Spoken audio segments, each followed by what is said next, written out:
अब्ला जेरै दंमोन ओरैनो लाखिनांगौ आरो BTC-खौ बिदिनो सालायनांगौ। बे केबिनेट रेंकनिमोन डेपुटि चिफ आं मोनफ्रोमबो बोसोर आं केबिनेट रेंकनिमोन EM-फ्रा गासिबो स्टेट मिनिस्टारनि रेंकनिमोन स्पिकार आंहा केबिनेट रेंकनिमोन नाथाय दिनै बिथांमोना बिराद पावार मोनबाय BTC-नि ओरै होननाय मानसिफ्रा दिनै प्रमद बर'आल' केबिनेट रेंक बेबो नटिफिकेसन गोदान होजादों आरो डेपुटि चिफआ जेबो रेंकबो गैया EM-फ्रा जेबो रेंक गैया ओंखायनो DC बिथांमोनहा सार होनांगौ DC-आ बे समाव फेरेंगा बसुमतारी बिथाङानो बुंदों बे थार्ड ग्रेड फर्थ ग्रेडआ BTC-नि साखरि नङा आसामनिसो होनना बुंदों बेयाव मा क्लियारिफिकेसन होनो सानो जुदि आसामनि सोरबा क'क्राझाराव मानो सिलेक्ट खालामफैगोन क'क्राझारा BTC-नि नंगौना नङा आरो बिथांमोना प्रमान होथों जे जि सिलेक्सन जादों बे आसामनि थाखायसो जादों जोंनि BTC-नि थाखाय जायाखै होननानै बिथांमोना प्रमान जों जेसेबां मिथिगौ बियो सेन्ट्रेलाइज सिलेक्सन अल आसामनि इनक्लुडिं काउन्सिल दा बेखौ काउन्सिलनि नेताफ्रा गावहानो साख्रि होनो हानायनि क्षमता दं बेखौ मानो हगारनांगौ मास्टार साख्रिखौबो जुदि होनो हालाब्ला बे BTR गभर्नमेन्टआ बे BTR-आ अब्ला बे BTR-खौ मानो मावबोदों नोंलाय जोंनि स्कुलाव फर्थ ग्रेडनि साख्रिखौबो जुदि एपइन्टमेन्ट होनो हालाब्ला बे BTR-खौ जोङो मानो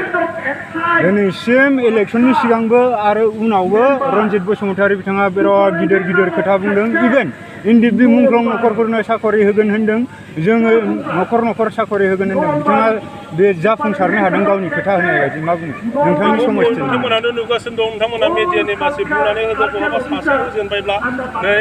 रन्जित बसुमतारीया गावनि खोथाखौ लाखिबाय साख्रि सासे होबाय होननानै नोंथाङा खोन्था राकेश बसुमतारी बिथाङा BPF-खौ मानसि बुथारग्रा पार्टि होननानै बुंदों बिनि सायाव मा बुङो बियो बर'नि इतिहासखौ बर'नि इतिहास कमिटिया BPF दोलोआ जे बियो इलेक्सन जानानै 15 बोसोर रायजो खुंदों आरो बे 15 बोसोराव ओनसोलाव मा उन्नति फैया बोरै गंदगल बिराद डिस्टार्ब समनिफ्राय लासै सान्ति फैया बेनि इतिहासखौ बेसेबां मिन्थिगौ आं बिथांखौ किन्तु बिथाङा जि बुंदों बे सासे इरेसपन्सिबल पार्सननि बियो खोथा मस्ट इरेसपन्सिबल पार्सननि बियो स्टेटमेन्ट दा बे समाव BTC-आव BPF दोलोखौनो रायजो राजाफोरा अनसायफिनदों फैबाय थानाय समाव नोंथांमोना BTC हालामनि थागिबिफोरनि थाखाय मा खामानि मावनो थागथियारि खालामदों बोरैबा सरकाराव फैगोन आरो BTR हालामनि बा BTC हालामनि रायजोफोरखौ बोरै अनसायफिनगोन जोङो रायजोनि खाथियाव थांगोन जोङो गासैबो BTC-नि अबस्थानि सम्पर्के जोङो बुंगोन बिथांमोना बुजिगोन जोङो जुदि पावाराव फैयो आगोलाव जेरैबायदि शून्यनिफ्राय दानि अबस्थासिम जों लाबोनो हादों जोंनि जायगायाव स्कुल गंसे थिं गोनां गैयामोन बेखौ मानो बावजोबखो जोंनि जायगायाव 1 किल'मिटार पिच लामा गैयामोन बेखौ मानो बावजोबखो जोंनि जायगायाव 2 फुटनि कालभार गैयामोन बेखौ मानो बावजोबखो जोंनि जायगायाव दालां गंसे गैयामोन बेखौ मानो बावजोबखो जोंनि जायगायाव डिस्ट्रिक्ट अफिस दंमोन नामा क'क्राझारल'सोमोन जोंनि जायगायाव साब डिभिजन अफिसेसफोर दंमोन नामा जायनि दारैहाय ओनसोलाव इउनियननि कार्यकलापा फैयो जायनि दारैहाय जोंनि गथ' गथायफ्रा शिक्षा मोनो बिदि जेराव सिस्टेम दं माबा दंमोन नामा प्रशासननि बेबस्था दंमोन नामा जों दिनै बेफोरखौ गासैबो सिजोन खालामजोब्बाय मोनब्रै डिस्ट्रिक्टआव जों रानबाय साब डिभिजन 10टा साब डिभिजनाव जों रानबाय सिस्टेमा फैबाय अबस्था फैबाय प्रशासन फैबाय बिनि दारैसो स्कुल कलेज जोंनि जायगायाव फैबाय हस्पिटाल जोंनि जायगायाव फैबाय एग्रिकालचारनि जि इरिगेसन सिस्टेमनिफ्राय आरम्भ खालामनानै कृषकफोरनो मा सहाय सहযোगिता नांगौ मा नांगौ हासारनिफ्राय लानानै गोदान टेक्न'लजि बाहाय लाबोनो हाबाय जों बेबायदिनिफ्रायसो लाबोदों गतिके बेनिफ्राय आरोबाव गोजौआव थांनो बेनिफ्राय साबसिन जोंनि हेल्थ कन्डिशनखौ फोसाबनो जोंनि एडुकेसन अबस्थाखौ आरोबाव फोसाबनो जोंनि सामाजिक अबस्थाखौ फोसाबनो अर्थनैतिक अबस्थाखौ फोसाबनो बेनि बेबस्थाफोरखौ जोङो गभर्नमेन्ट फैयोब्ला आरो साबसिन खामानि मावनांगोन जोबनाय बेलायाव राजखान्थि दोलोफोरा नोंथांखौ BJP दोलोआव थांसिगोन होनना गोबां बानसावनाय खोनादों बेसेबां सैथो नोंथांनि खुगानिफ्राय मोनथिनो लुबैयो चिरां दुवारसा आंनि समस्तिया आंनि न' नंगौ CMआ कंग्रेसनियानो जाथों BJPनियानो जाथों चिफ मिनिस्टारा चिफ मिनिस्टार बेयो हेड अफ द स्टेट बयनिबो थाखाय चिफ मिनिस्टार बिथाङा आंनि न'आव फैदों आङो बिथांखौ लोगो हमनो थांनायाव ना UPPLनाव सोंगोन ना आंनि पार्टिनि मानसिफोरनाव सोंगोन आं सासे नेता बिथाङा सासे नेता 15 बोसोर आंनि राजनैतिक खालामनाय समावहाय बिथांजों अथ'प्रथ' सान हर जोङो जिरायलायनानै रायलायलायनानै खामानि मावबोदों बिथाङा आंनि न'आव फैदों आं बिथांखौ रायलायनांगोन ना रायलायनांगोन बिथांनो साहा कापसे दै ग्लाससे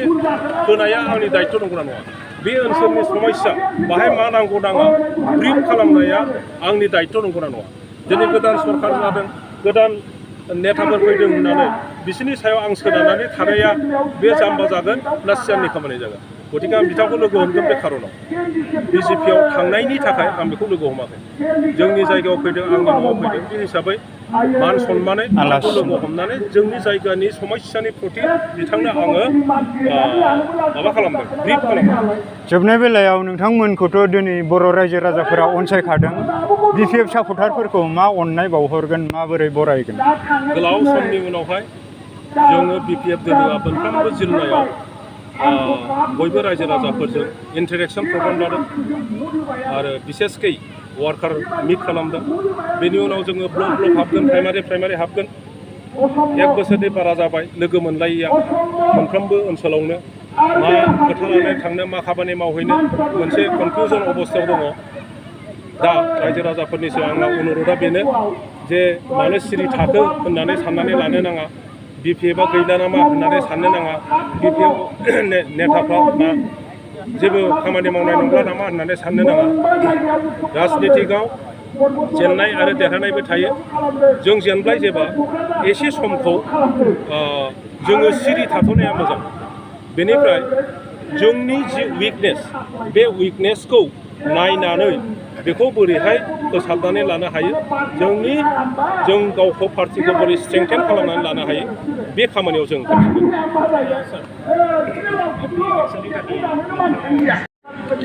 डिसिनो हगारना हरनाय जाबाय बेखौ मानो बुजिया जे डिसिआ आलादा इनस्टिटिउसन अनुस्थान डिसि आरो एसपिआ BTCनि आन्डाराव गैया गतिके बे BTCनि आन्डाराव गैयो अनुस्थानबो नोंनि क्षमता बे बिभाग सल्ल'था बिभागखौ हरोब्ला नोंनि आखायाव जेबो थाला दिनै बे सल्ल'था बिभागनि हेड अफ एकाउन्ट बेखौ क्ल'ज खालामबाय होननानै क्ल'ज खालामबायब्ला अब्ला बे सल्ल'था डिपार्टमेन्टआ BTCजों गैला बबे गैला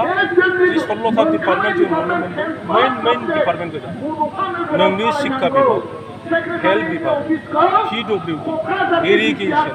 एग्रिकालचार फरेस्ट इत्यादि बे 16 डिपार्टमेन्टआ साख्रि बाख्रिनि खोथा BTCआव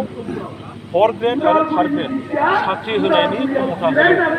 ओंखायनो थांनाय 15 बोसोराव जोङो सेन्ट्रेल सिलेक्सन बर्ड खालामनानै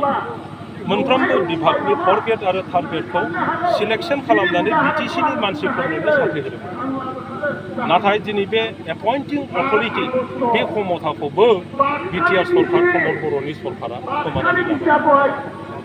सेन्ट्रेलाइज सिलेक्सननो आसाम गभर्नमेन्टआसो दा सिलेक्ट खालामसै दाख्लैसो मा थारिखमोन बेवहाय क'क्राझार 23 तारिखआव क'क्राझाराव मोनसे सिलेक्सन जानानै थांबाय साख्रिनि 3 ग्रेड 4 ग्रेडनि BTCनि जोंनि खोनानायाव 700 नङाबा 800 3 ग्रेड आरो 4 ग्रेड साख्रि दा BTCआव दङ जोंनि सरकार मोनबा जोङो सेन्ट्रेल सिलेक्सन बर्डनि दारै बेखौ सिलेक्ट खालामनानै BTC बासिनो साख्रिखौ होगौमोन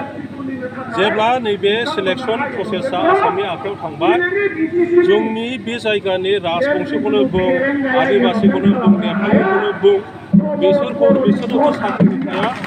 जोङो बर'फोरखौबो साख्रि मोननांगौआ दिगदारि दंसै आसामाव थांबाय नालाय जोङो 10%ल' मोनगोन आसामनि कन्टेक्सआवसो जों होगोन आसामाव जोङो ट्राइबेलफ्रा 10%ल' मोनो आरो जिहेतु बिसोर सिलेक्ट खालाम